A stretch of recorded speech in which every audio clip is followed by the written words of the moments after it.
So good morning. Today we're speaking with John Toriello and Kristen Sonnek-Schmelz. On August 11th of 2019, Matthew Toriello, John's son and Kristen's brother, passed away from an opioid overdose at age 34. We're speaking today with John and Kristen to learn about Matthew, the challenges they faced as a family, and to hear honest insight that we can share with those of family members struggling. John and Kristen, on behalf of Tigger House, we are very sorry for your loss.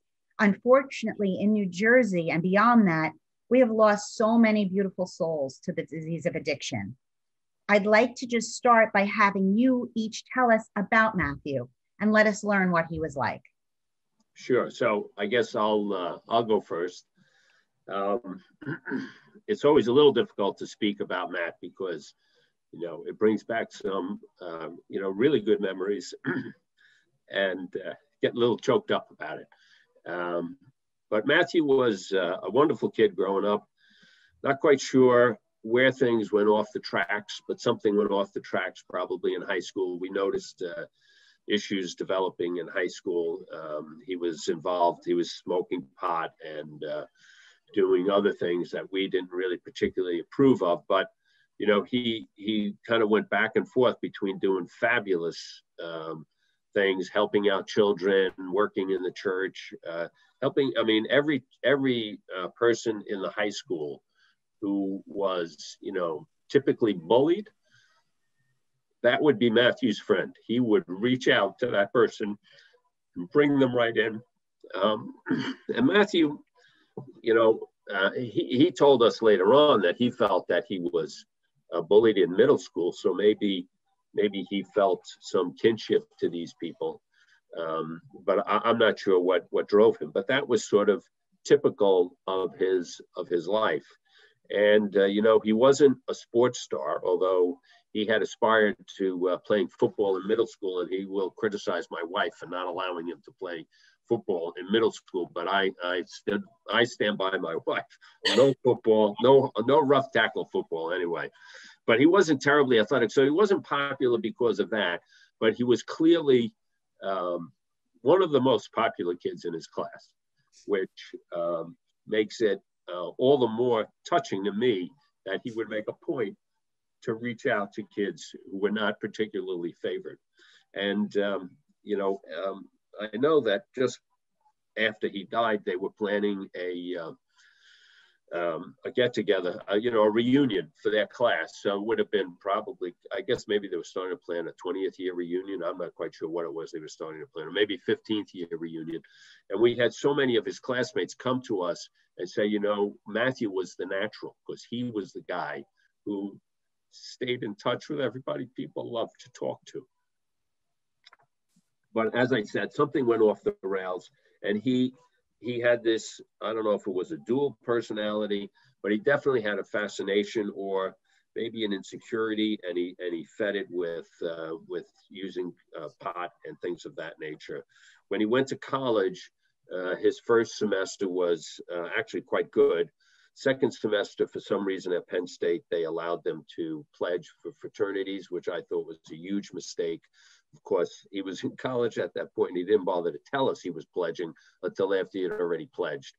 But the fraternity life for him was not really a good thing. It just led to too many parties, too many drinking episodes, and there would be drug abuse, clearly. And by the time he got through Penn State, which he didn't graduate from, but by the time he got through Penn State, he had already used cocaine and some other substances, which I actually wasn't aware of at the time. I found out about it afterwards. And, to me, growing up in the 60s, these things, and 70s, these things were actually quite frightening, because we had seen what could happen to people with that. And we had always steered clear of that stuff.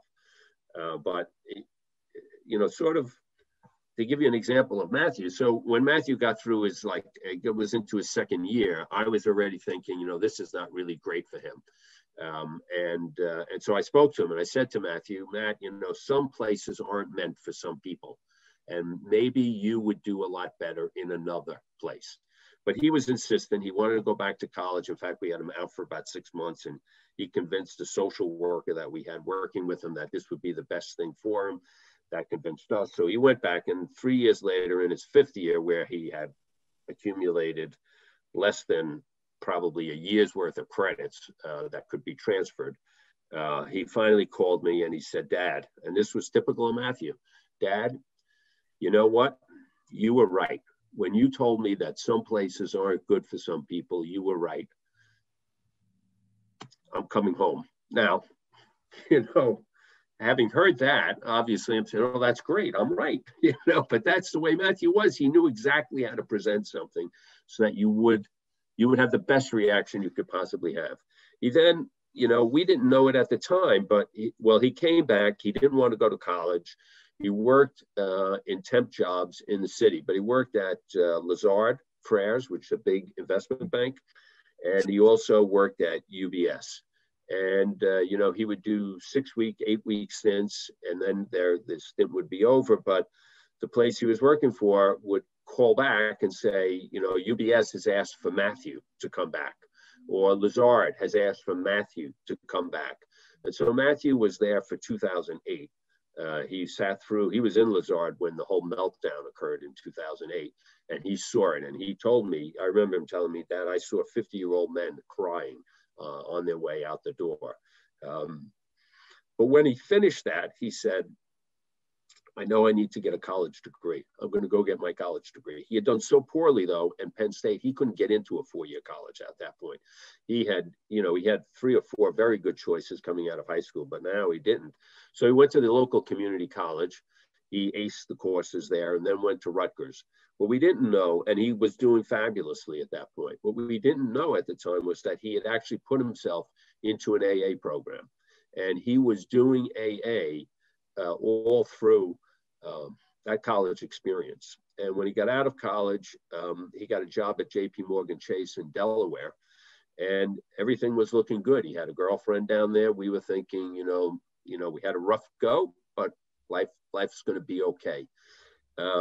But I think that, maybe there was some pressures. He always wanted to do more than what he was doing. He felt that he had to succeed more. We kept telling him, your real calling is to work with other people, not so much this banking stuff. But he was mesmerized on the banking. And he wound up going back and using drugs again. What he told us years later, whether this is true or was just a socially acceptable way of explaining it, I have no idea. But I know he had fallen in a parking lot in his apartment complex, hurt his tailbone. He told us that that's how he got onto opioids. The doctor prescribed opioid painkillers for him. And when I told him, this was 5 years after that, "Matthew, I remember the incident, but you never told me that you were getting opioid painkillers." He says, "I didn't tell you, Dad, because I knew you would tell me not to take them, and I wanted to try them." Well, he got hooked, and he was hooked really badly.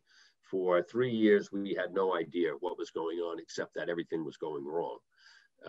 And he blamed it on lots of different things. He said he had a gambling addiction. He had all kinds of things, and he was doing the typical addiction things. He was stealing. Luckily, he never did anything at the office, at work, at the bank, that put him into what could have been really, really deep trouble. But anybody he knew, family members, close friends, I guess he maybe felt like that these people were people that were least likely to report him. And so he stole from these people. It was quite sad.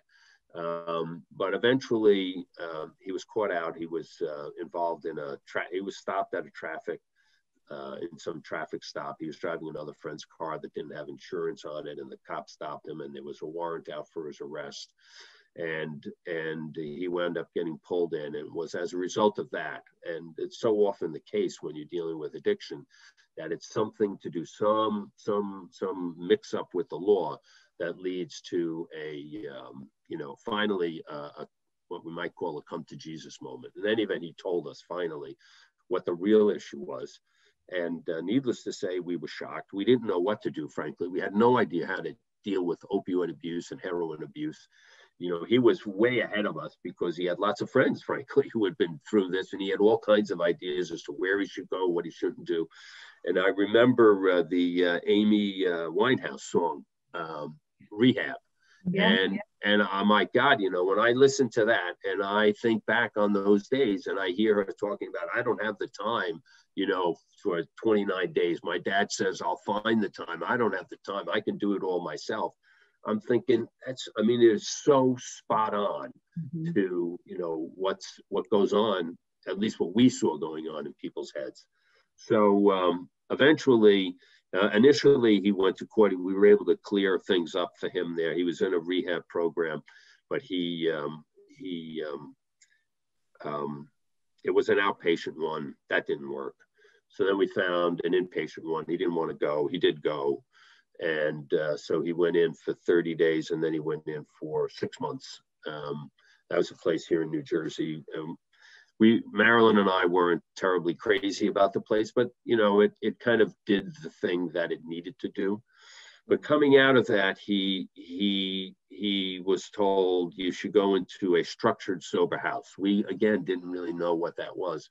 And if I were to say there was one thing that I think would help people the most, is having at their fingertips, for parents who care, loved ones who care, good resources, somebody who could guide them through this, because we fished around, we tried our best, and we're pretty well connected. I mean, my brother's a doctor, we know people. We couldn't find somebody, not that they weren't there, we just couldn't find them to give us guidance on how to deal with this.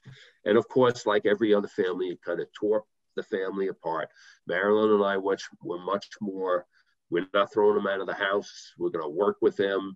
He's like a prodigal son, et cetera, et cetera. And some of our kids, I'm not naming who, were much more hardline at saying he has to hit rock bottom and you got to throw him out of the house and you're enabling him. You're enabling him. And, frankly, that was quite painful for my wife and myself. But we tried to hit the right point where we weren't enabling, but we weren't throwing him out. I would walk in New York. I'm a lawyer in New York, and I would walk from the PATH station in New York on 6th Avenue up to my office on 52nd Street. And I would walk up 6th Avenue and I'd see these men and women on the streets, living on the streets. And I'd think to myself, I don't want that to be Matthew. I don't want it to be Matthew. So we worked our best. He was insistent that he wouldn't go into a structured sober house. He would go to a sober house, which of course is unstructured, run by the people who are other addicts as well. And that didn't work out. I mean, that was a total wreck. Our first time visiting, we tried to be supportive, but we're telling them this is insane. These houses, they're like, I don't want to say that. Well, whatever it is, they weren't well kept. There wasn't a good environment. And needless to say, he did, in fact, relapse. And I forget exactly how we found out about it, but, I do remember now. Marilyn and I were going to Sicily. It was the day we were going to Sicily, and we were up in our bedroom and we were packing, and things were going awry. So we were asking questions. We were pushing and pushing and pushing, but he was insisting he hadn't he wasn't abusing again. And to be honest with you, I always hated doing drug tests on him. I know, I did it like 2 or 3 times, but I hated it. To me, it was a real breach of what I wanted to have, which was confidence and trust, which of course you can have if he's got an addiction, but it was still not something that I wanted to do. And he came in, and that's when he told us, as we were packing, we were leaving in 3 hours. We had a friend downstairs waiting to go with us to the airport, that he was back on drugs again. And so we told him at that point, we're leaving. You cannot stay in the house. And Kristen, who was fabulous, is fabulous. She does deserve to have that halo over her head in that picture. She and her brother John and her sister Suzanne, but mostly Kristen, worked with Matthew over the next 2 or 3 days while we were in Sicily, and I was doing these long distance calls. Whenever Matthew would call, I would always take the call, or Kristen. And eventually Kristen managed to get him into the place down in South Jersey there. I can't remember the name of it now. Which one? Seabrook House. Seabrook House, yeah. And we actually really liked Seabrook House. I don't know how good it is now because somebody told me it's been taken over by a private equity firm, and maybe that's good, maybe that's not good. I don't know if it is or not true. But in any event, we really liked it. We thought the people there were great. It was far better than what he had gone through the last time. So he spent 6 months there. And when he came out of that, he agreed to go to a structured sober house. He went to Surfside. And we got to know Ian Koch over there, and I forget who the other people there, Nick Geisler and a few others. And we thought the program was great too. I mean, it wasn't fancy. It wasn't, like the most comfortable setting, but it was comfortable enough. And the lessons were great, and the people were fabulous, and they had a very good network. He came out he spent about 7 months there. They wanted him to stay. He was insistent on going back into banking, which was not going to happen because of the gap in his record and explanations he would have to give. But he was insistent. He had big dreams, and he was quite the guy who wanted to get things done. So he was making money caddying, and he was a really good caddy, believe it or not. I was just listening to one of the pros talking after the last tournament, and they were talking about their caddy. And they said, a caddy becomes a really good caddy when he also becomes your friend. And that was Matthew. At the club that I belonged to, he was a caddy up there. I mean, he knew more people than I knew up there. I mean, he would introduce me to people. And he was one of the only caddies who would refer to the members by their first name. He'd call out to them, "Hey, Frank, how are you?" And they'd call right back, "Matt, great to see you." And he became their friends. When he was on their bag, he was not just their caddy, he was their friend, and a little bit of a coach too. He couldn't play golf very well, but he could really tell you what to do. But I think that, that caddy lifestyle was not good because it's all cash. It's very hard to monitor it. We couldn't monitor it.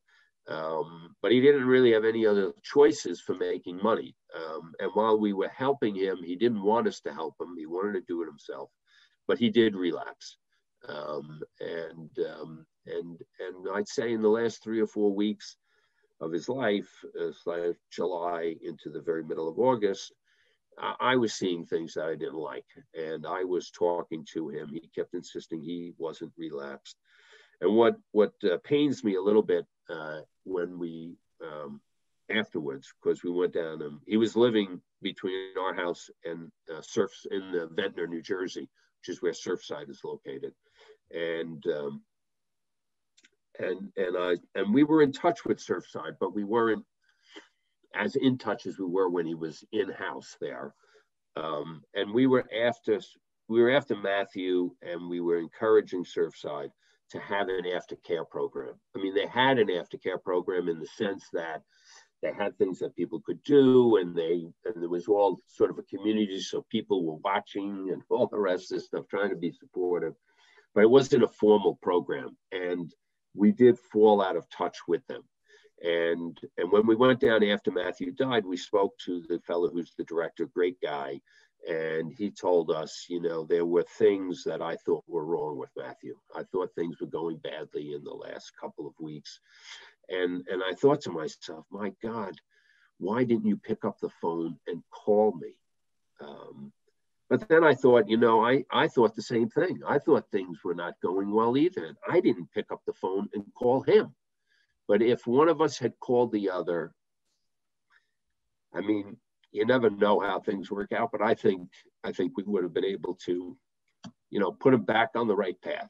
And it doesn't mean he wouldn't have relapsed again. He may have, but I think we could have put him back on the right path. We learned how difficult addiction actually is. We went through the normal stages of, self-control, willpower. I relayed my stories about giving up cigarettes and all of those things, but it's not the same as a heroin and an opioid addiction at all. And we came to understand much more that it was a disease and that he was stuck with it, we were stuck with it for the rest of his life. The only thing that sort of gives me comfort is, and I've said this a number of times, so Kristen's probably heard it already, but there is a great song by Mississippi John Hurt, which is, the name of it is When I Laid My Burdens Down. It's a blues song, very simple, but that's what I think of when I go to Matt's grave, is he's laid his burdens down. So that's. Wow, what a powerful story. I really truly feel, and we've heard this from so many families, you did everything, in your power. And unfortunately, addiction is so much stronger than the person. Yeah. Wow. And I, it's funny you should say that, but we did have a lot of talks, Matt and I, and in one of the talks, he told us, Dad, I could relapse. A lot of people do, and if I do and if I die, not that he wanted to, but if I do and if I die, I want you to know it wasn't your fault. It wasn't your fault. It wasn't the family's fault. Right. So yeah, I mean, I don't feel like we didn't do what we could. I think that if things were a little more accessible, right. Maybe things could have turned out differently, but maybe not. If we could have identified somebody earlier on that could give us guidance, that would have been a help. And we've been working with Surfside to try to support them now through Matt's foundation, because people love Matthew, and actually Kristen's husband Blake, the night after Matthew died, we were sitting around the dinner table, and we had everybody over, and we were all pretty sad. And I said something about how, I'd like to do something to keep Matt's memory alive. And Blake was the one who said, why don't we start a memorial fund, which is what we did. And people have contributed. They contributed very, very generously at that time, and they continue to contribute into Matt's Memorial Fund. And so with that help, and ourselves as well, we've worked with Surfside to build up an aftercare program. And we've also tried to support a number of other addiction related services. And we've also supported programs that are aimed at helping children, because that was something that Matthew loved to do. Amazing. I just to give you a little viewpoint, the reason why Tigger House was started is the Stavolas lost their son, very, very similar, unfortunately, very similar story. And their biggest issue was finding the help they needed. Some of it was the stigma. When you told people that your son was sick with a disease, they would come running and offer tons of doctors' names. But when you tell somebody your son or your child is struggling with addiction, they're backing up. So it's hard. We've done a lot of work we have an addiction navigator that families can call, and we just link them with the services that are out there. That was, again, one of the biggest problems that you identified. And the other was the aftercare. Tigger would go into recovery, come home renewed, everything would be great. And then a couple of weeks later, just fall back. And we still can't even understand a lot of why. And that's why we work a lot with families. Just you speaking will help other families, learn what they're going through is, I don't want to say normal, but it's not abnormal. Right. And I think that's what we're trying to show people. This happens, and we have to talk about it more so we can help each other.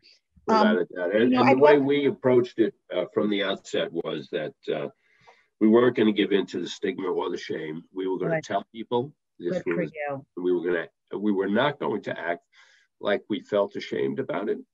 Our view was, this happens. This happens to people. Absolutely. Every family has some issue, and we don't need to feel ashamed of it. It just happens.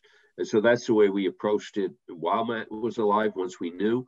Yes. And that's the way we approached it at his funeral as well. His brother John did a fabulous eulogy, and we acknowledged everybody who helped him along the way. I will say, you mentioned Tigger House. We did consider Tigger House for Matthew after his first stint in rehabilitation. For whatever reason, he wouldn't go. I'm not quite sure why. maybe it's because, I guess, I mean, you have a structured sober house, I assume? So actually, going back, and originally, the Stavolas actually wanted to purchase and call it Tigger House because they had nowhere else for their son to go. They just manage the property. We actually have no affiliation with them. You know, as time has gone on, we have seen that you have to be careful with the sober houses, right? Like you said, some are structured. It's actually more of an Oxford house, which it's all about who's ever in management at the time. That's the hard part with all of this. Once someone comes out of their, you know, we call it treatment, it is hard. It's hard because who's around you, who you're surrounding yourself with, where you are living. There's so many variables, and it's hard to manage. So we don't really have an affiliation with. It's not really even called Tigger House anymore. But originally, that Rick had the same struggles, and so he actually wanted to buy a sober living so his son could go there, and that's how far they were willing to go to try and help. So well, I've taken up a lot of time. I'll let oh my gosh, no. I would love to hear a little bit from Kristen, though, you know, earlier on being a sibling, about were there maybe some behaviors or things that earlier on that maybe you questioned, was Matthew using, or were there things that he was struggling with? Just, you know, again, to help parents try and identify, we're noticing earlier on there were things that people are recognizing that maybe at that point, you know, prevention could have helped. Yeah. I mean, like my father said, Matthew was kind, generous, empathetic. He was basically like the norm of Cheers, right? Like everybody in Westfield knew him. I recently read a book that made that analogy, and I thought, that's my brother. Like, he knew everybody's name. They knew him. He knew your kids' names, and he made me feel important because his first question was always, you know, how are you doing? So I would say that the behavior that was most alarming to me was when he would lie and when he would be deceitful, because that's not Matthew. And so that didn't make sense to me. Did I link it to addiction originally? No, it was just confusing. You know, like, why is he lying? Why is he making up these stories? I was a teacher at the high school when he was a student, and his physics teacher was having all these issues with him. And I remember his physics teacher was basically saying he was lying. And I was like, I mean, I don't believe you, but call my father. And so my dad talked to him, whatever. It eventually came out that Matthew was in fact lying. And it blew me away, because that's not Matthew. But when he was addicted, that was Matthew. At the time, I didn't know that was the issue, though. And so I would say, I'm not so sure he was addicted at the time, but he was definitely exhibiting behaviors that were unhealthy. Right. Because that was in high school. That was still pretty early on, but he was definitely. That was high school. Yeah. That was high school, but he was definitely involved with pot and drinking. And what we now know is that while he might have been functioning, he obviously lived with the disease of addiction, right? So even early on, when we might have not classified it as addiction, he was struggling with that. That's what I mean when I say I wouldn't have necessarily associated it with addiction at the time.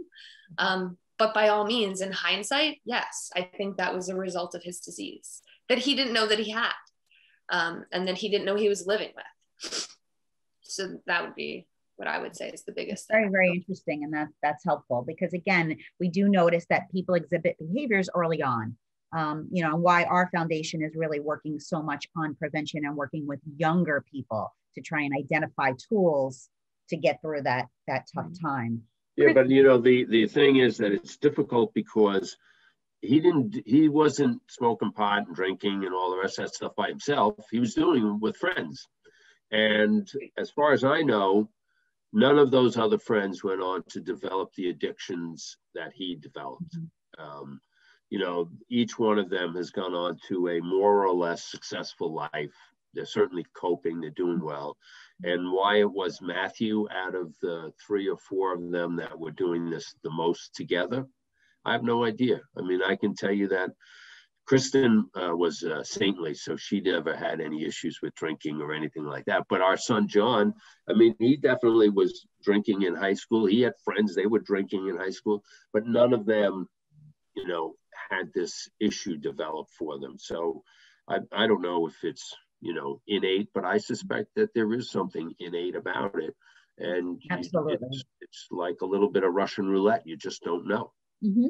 So to that point, all these drug prevention programs that we try to support. And so then, when you bring in speakers and such, oftentimes I think it's unrealistic. The approach is just don't try it. That's not realistic, Mm-hmm. right? And so one of the things that I like when we brought in Stephen Hill recently is that his approach isn't necessarily just don't try it, because kids are going to try it. That's human nature. We're curious. But know that everybody has a different reaction to different things. And so if you are that person that is feeling that need, or this is what I want, or, that constant, be aware that that might be a signal that you have something that someone else doesn't have, and talk about it. Use your resources. That's what I think kids need to know.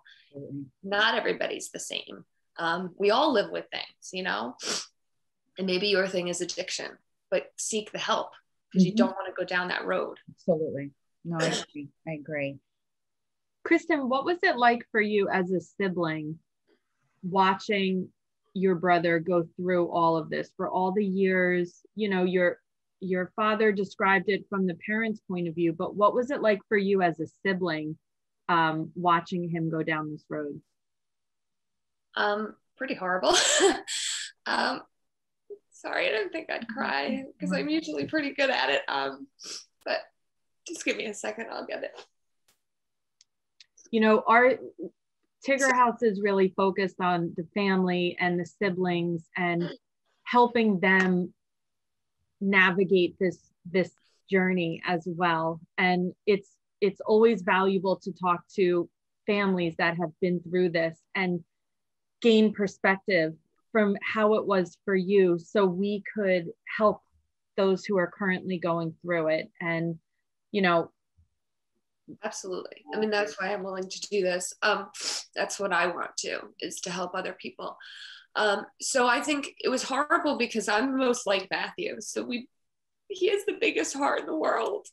And so to not trust him and to not want him in my life, which there was points that were like that, or for a friend to say, how's Matthew doing? And me be like, oh, I don't know. I don't even want to jinx it right now. Right now he's doing well, but I don't know. Tomorrow could be something different. It just felt so wrong, because I absolutely loved my family and I loved him. And I'm not an angry person, but he brought a lot of anger to me.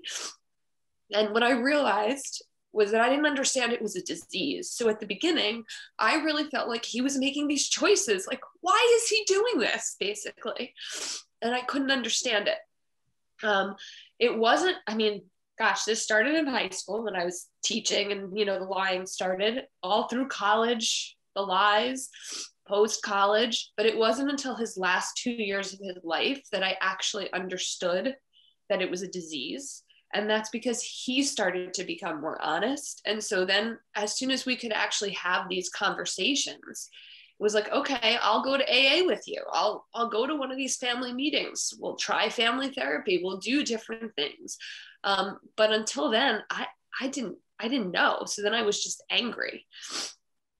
But yeah, so it was horrible, and it did tear our family apart for sure. I mean, we're strong enough that it would never tore us apart where we didn't, get together or whatever, but there was a lot more strife than we ever really had before, because everybody had different opinions. Right, and beyond, the immediate siblings and his parents, there were also very large concerns with our grandchildren, their children, and protecting them. And that was another complicating factor, is protecting the younger kids, the kids in the family. Not so much protect them from knowing that Matthew had a disease, but protecting them from being adversely impacted, by something he might do that he never would have intended to hurt them, but it might have resulted in hurting them. For instance, driving them somewhere, right? Like, obviously, like, we were very concerned about once I actually knew that he had, you know, pretty significant issues. I mean, there were times that he drove my nephew, and he will tell you he was high. I mean, he should never have done that. And obviously then once we became aware of that, we became much more stringent. But yeah, my daughter will tell you, like, it upsets her that she didn't know that Uncle Matt had an issue, because she would have helped him. She always says, why didn't you tell me? Because my kids found out the day he passed away. They had no clue. So. Wow. So would you say for you as a sibling, the turning point on how you viewed Matthew and his disease was when you started attending the support groups with him? So I never did anything regularly with him, but I would say the turning point was when he actually told us what the issue was. Okay. So I would say, like, it was the last 2 years of his life. So probably around like 2017, he had the issue that my dad referred to, where he got pulled over, and he attributed it started where he was saying he had a gambling issue and stuff, but we all knew there was something more. And so that first 6 months, 8 months, whatever, it was still kind of the typical Matthew. Like, I knew it was probably going to go in the right direction, but he wasn't quite being completely honest. And then when my parents left for Italy, so that was like a year before he passed. That was September. And he passed in August, so 11 months before. That is when he became, like, I feel like, very open and honest with me. I mean, he told my dad, I mean, my dad was kind of his confidant. So my dad probably knows way more than I do. But he started to become very honest with me. And that was the point where I realized this is a disease. I'll never forget sitting at lunch right before he went into treatment that time. And we had a really nice lunch. And he turned to me and he said, I just want to let you know, like, this is a really nice lunch, but every single minute of this lunch, all I have thought about is how I want to be high. And I was like, what? And he said, that's my brain. That's what my brain is. And that's when I realized, when he said that, I was like, wow, this is a disease. Like, his brain is so unhealthy right now.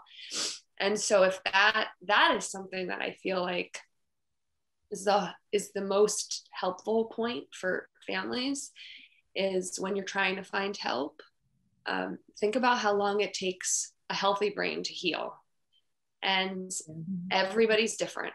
So don't think about this as a 30-day program or a 6-month program or a year program.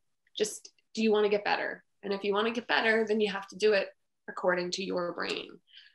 And it's probably going to take 1 year to 2 years. Right. And then it's going to be a lifetime.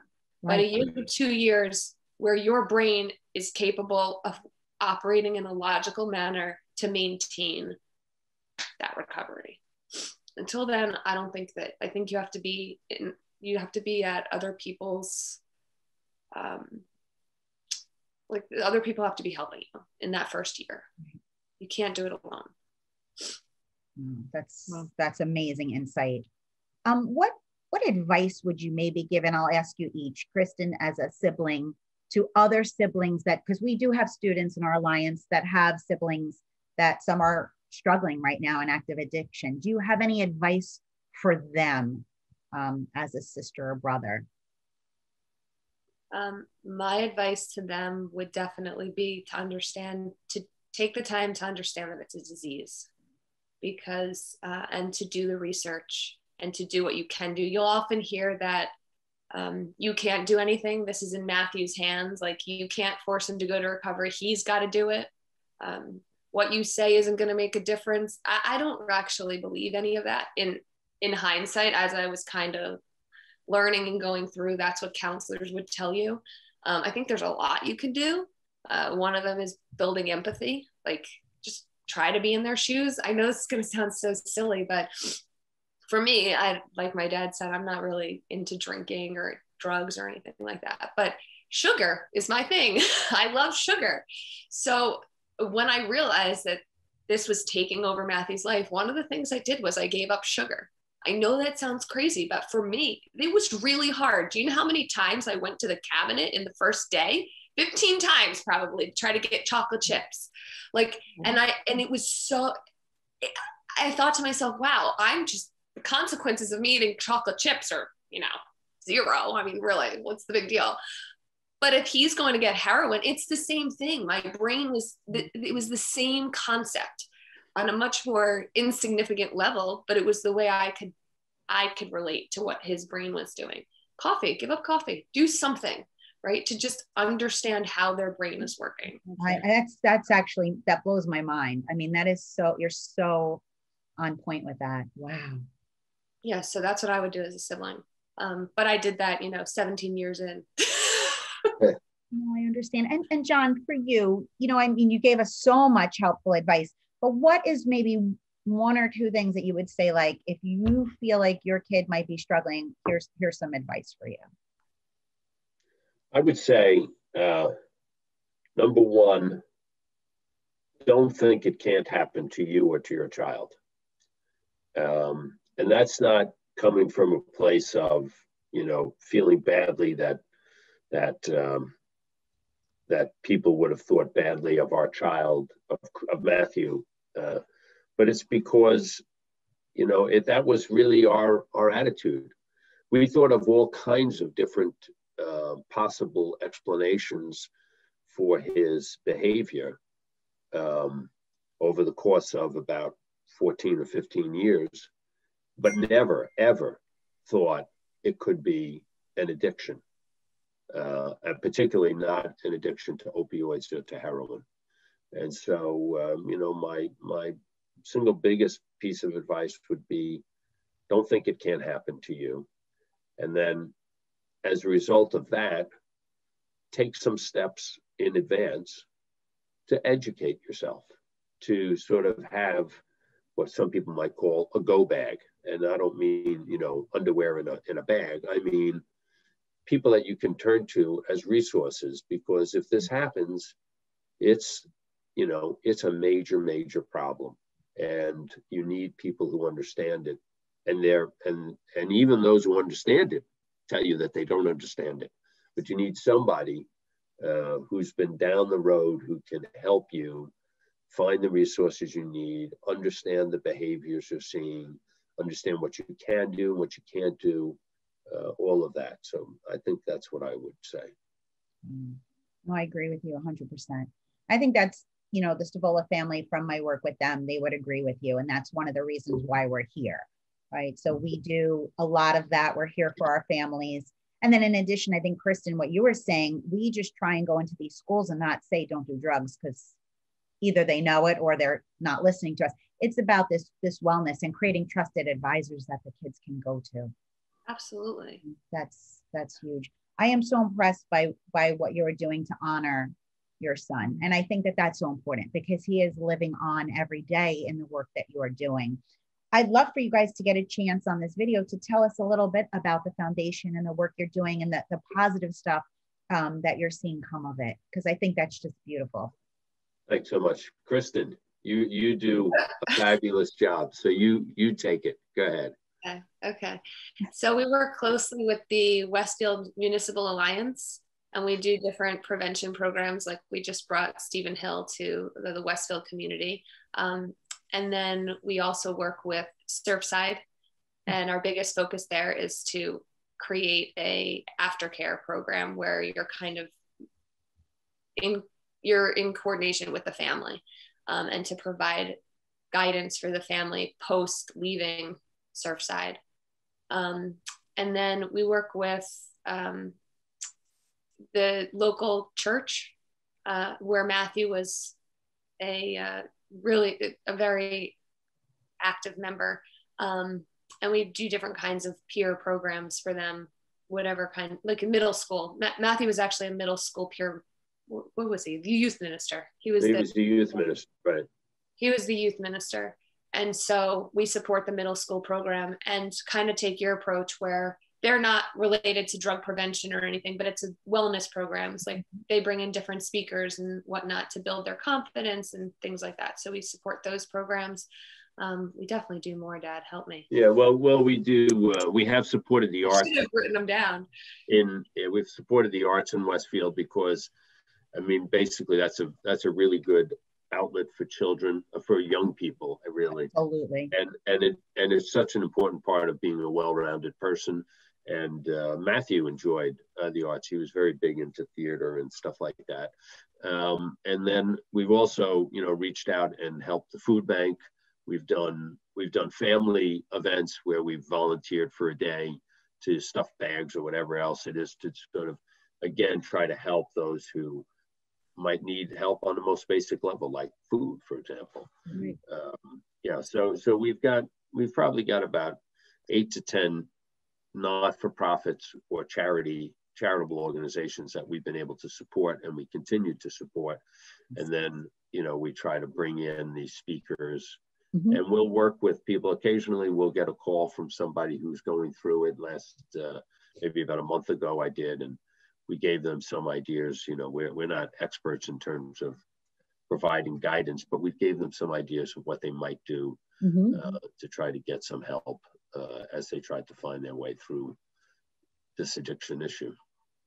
I would say the funds, like our main focus is definitely helping those struggling with addiction and in recovery, but also to just honor General Matthew, the generous, the kind, those parts of Matthew. And so we do different things in the community to help just to be kind. And then we do things that are specific to addiction. One of the things that I'm really excited about, but we haven't actually supported them yet, but I've been doing research, is Camp Mariposa. I don't know if you guys are familiar with it, but I just did one of their virtual camp programs, and I'm going to be talking to our family this weekend about it. But it's a camp that's specific for kids that live with people who are living with addiction. And it's not a traditional camp in that they go for a week, in the summer. It's more set up like weekend retreats and pre-pandemic. Right now, obviously, they're not in these retreats. But so they meet anywhere from 4 to 6 times a year for a whole weekend. And they do fun stuff, like they're at camp, but then they also are learning coping mechanisms and how to deal with stress and how to deal with anxiety. And it's an amazing program. And so then I asked them, right now they're obviously doing virtual things, but I got to do one of their virtual programs, and the children were adorable. And it was clearly a very tight-knit community. And that's the kind of stuff that I want Matthew's Fund. That couldn't be a better thing for Matthew's Fund to support, because it's amazing. It's kindness, and it has to do with addiction. Yeah, it ticks off all the boxes, so to speak, and I think it's an underappreciated resource, or the children of people who have addictions they don't get the focus that they need. No, not at all. That's definitely so this is one way to do that. We also support Imagine. I don't know if you know Imagine, but it's a grief support center for Kristen let me know about that. We've been, and as we hear about more things like Camp Mariposa, we'll try to do more as well.